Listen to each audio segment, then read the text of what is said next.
Le Conseil des ministres s'est tenu ce mercredi 12 juillet 2023 au Palais de la République. Sous la présidence du chef de l'État, son Excellence M. Macky Sall, à l'entame de sa communication, le président de la République a adressé ses chaleureuses félicitations au gouvernement, au Premier ministre, au ministre de l'Économie, du Plan et de la Coopération et au directeur général de APIX SA pour l'excellente organisation et le succès de la première édition du Forum international Invest in Sénégal en termes de résultats et de participants venus de plus de 70 pays, avec la République de Côte d'Ivoire comme invité d'honneur de cet événement majeur.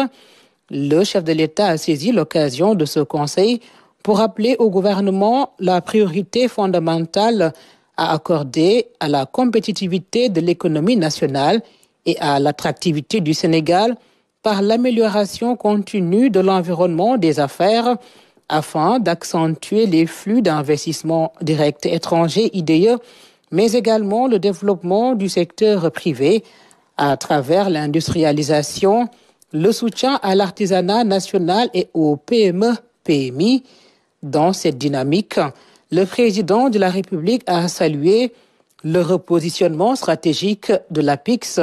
dans son cœur de métier originel visant la promotion d'un écosystème des affaires de standard international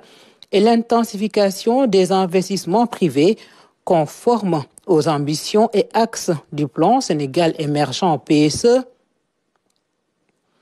À cet effet, le chef de l'État a souligné la nécessité d'accélérer la mise en œuvre de l'ensemble des composantes du programme des réformes de l'environnement des affaires PREAC en veillant à la levée des contraintes administratives impactant la qualité du climat des affaires au Sénégal. Dès lors, le président de la République a rappelé l'impératif de poursuivre la réalisation et la montée en puissance des zones économiques spéciales ZES, des agropoles et de développer des partenariats publics-privés gagnant-gagnant dans le cadre de projets à haute valeur ajoutée et à fort potentiel de contenu local et de création d'emplois décents. En outre, le chef de l'État a indiqué l'importance de veiller à la simplification systématique et à la digitalisation intégrale des procédures et formalités administratives et financières à travers notamment, premièrement, une actualisation adaptée des législations fiscales, douanières, domaniales et du travail. Deuxièmement, une intensification de la modernisation des administrations publiques. Troisièmement, une transformation urgente du système de fonction publique alliant renforcement de la déontologie des agents publics, gestion optimisée des carrières et le recours progressif aux emplois spécifiques et spécialisés selon les besoins ciblés des administrations durant des périodes bien définies. Le président de la République a ainsi demandé au Premier ministre d'intégrer dans le PAP 3 en finalisation un volet prioritaire de réforme autour de la transformation du secteur public afin de soutenir la promotion d'un secteur privé dynamique, accélérateur de l'émergence du Sénégal. Dans cette perspective, le chef de l'État a souligné la nécessité d'adopter prochainement la stratégie nationale de développement du secteur privé qui doit être en parfaite cohérence avec les politiques d'industrialisation, de promotion de l'entrepreneuriat et de création d'emplois,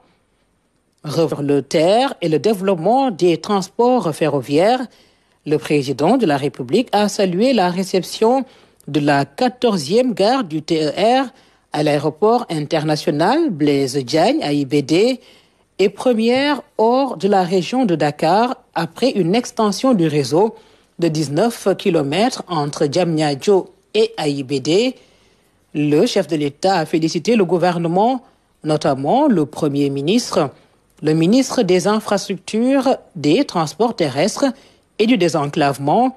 le ministre des Finances et du Budget, le directeur général de APIX SA, le directeur général de AIBD et l'entreprise Souma pour la qualité remarquable des travaux,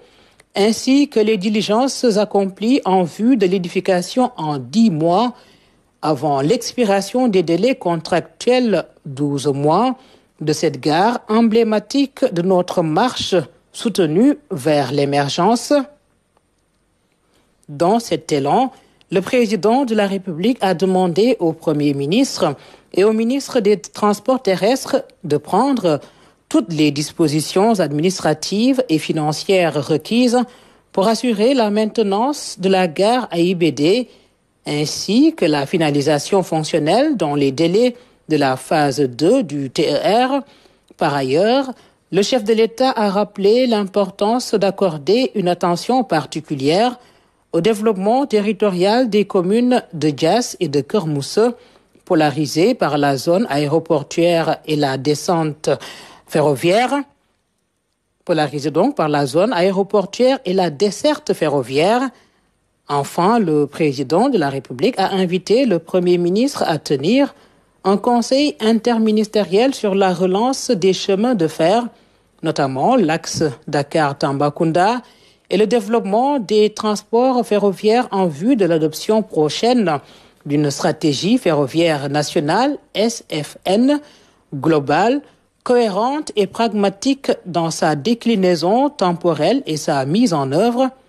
Sur le climat social, la gestion et le suivi des affaires intérieures, le chef de l'État est revenu sur le suivi du programme national de lutte contre les inondations en demandant au Premier ministre, au ministre de l'eau et de l'assainissement, au ministre chargé de la prévention de la gestion des inondations de prendre toutes les mesures préventives adéquates en relation avec les autorités administratives et les maires afin d'accélérer le déploiement des dispositifs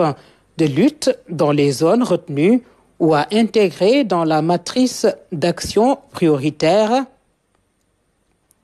À cet effet, le président de la République a demandé au Premier ministre de tenir une réunion interministérielle hebdomadaire de suivi de l'exécution des actions de prévention et de lutte contre les inondations. Clôturant sur son agenda diplomatique, le chef de l'État a informé le Conseil de ses participations prochaines à la réunion de coordination de l'Union africaine prévue le 16 juillet à Nairobi, puis à la conférence sur les femmes le 17 juillet à Kigali et enfin de sa visite officielle en Ouganda le 18 juillet 2023. Dans sa communication, le Premier ministre est revenu sur le suivi de la coordination de l'activité gouvernementale en évoquant le plan d'action du gouvernement pour le deuxième semestre 2023, le suivi des programmes d'équité sociale et territoriale, les solutions de renforcement de la promotion, de la formation, de l'apprentissage, de l'entrepreneuriat et de l'emploi des jeunes, le cadre de suivi de l'action gouvernementale, la cérémonie de clôture du forum Invest in Sénégal. Au titre des communications des ministres. Le ministre des Affaires étrangères et des Sénégalais de l'extérieur a fait une communication sur la 63e session de la conférence des chefs d'État et de gouvernement de la CEDEAO tenue à Bissau le 9 juillet 2023. Au titre des textes législatifs et réglementaires. Le Conseil a examiné et adopté le projet de loi autorisant le président de la République à ratifier l'accord sur les subventions à la pêche adopté à Genève le 17 juin 2022. Le projet de décret portant organisation du ministère de l'Enseignement supérieur, de la Recherche et de l'Innovation, le projet de décret modifiant le décret numéro 2020-936 du 3 avril 2020 portant organisation du ministère de la Santé et de l'Action sociale, le projet de décret portant création et fixant les règles d'organisation et de fonctionnement du Fonds de développement des cultures urbaines et des industries créatives. Au titre des mesures individuelles, le président de la République a pris les décisions suivantes au titre du ministère des Affaires étrangères et des Sénégalais de l'extérieur. Le général d'armée, Cheikh Wade, est nommé ambassadeur extraordinaire et plénipotentiaire de la République du Sénégal auprès de Sa Majesté le roi Charles III du Royaume-Uni de Grande-Bretagne et d'Irlande du Nord, avec résidence à Londres, en remplacement de Madame Fatimata Dia Diagne, appelée à d'autres fonctions. Monsieur Gorgui VI, conseiller des affaires étrangères principal, précédemment ambassadeur extraordinaire et plénipotentiaire de la République du Sénégal au Japon, est nommé ambassadeur extraordinaire et plénipotentiaire de la République du Sénégal auprès de la très honorable Marie-Janie May Simon, gouverneur général du Canada avec résidence à Ottawa, en remplacement de Madame Viviane Laure Elisabeth Bampassi, appelée à d'autres fonctions. Monsieur Kemoko Diakité, conseiller des affaires étrangères principal, précédemment ambassadeur, directeur des affaires juridiques et consulaire du ministère des Affaires étrangères et des Sénégalais de l'extérieur, est nommé ambassadeur extraordinaire et plénipotentiaire de la République du Sénégal auprès de son Excellence Monsieur Abdel Fattah al-Sisi, président de la République arabe d'Égypte, avec résidence au Caire, en remplacement de Monsieur Aboubacar Sarr, appelé à d'autres fonctions au titre du ministère de la Santé et de l'Action sociale.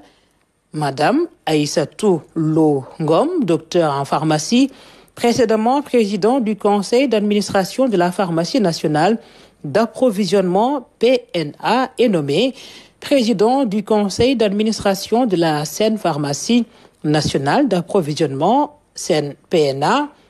Madame Fatou Faye Ndiaye Dem, docteur en pharmacie, précédemment directeur de la pharmacie nationale d'approvisionnement, est nommé directeur général de la Sen Pharmacie nationale d'approvisionnement Sen PNA. Monsieur Mama Moussa Diaw, médecin spécialiste de santé publique, précédemment médecin-chef de la région médicale de Thiès, est nommé directeur régional de la santé de Thiès. Madame Ndeye Magat Ndiaye, médecin spécialiste de santé publique, précédemment médecin-chef de la région médicale de Dakar, est nommé directeur régional de la santé de Dakar. Monsieur Cheikh Sadibou Senghor, médecin spécialiste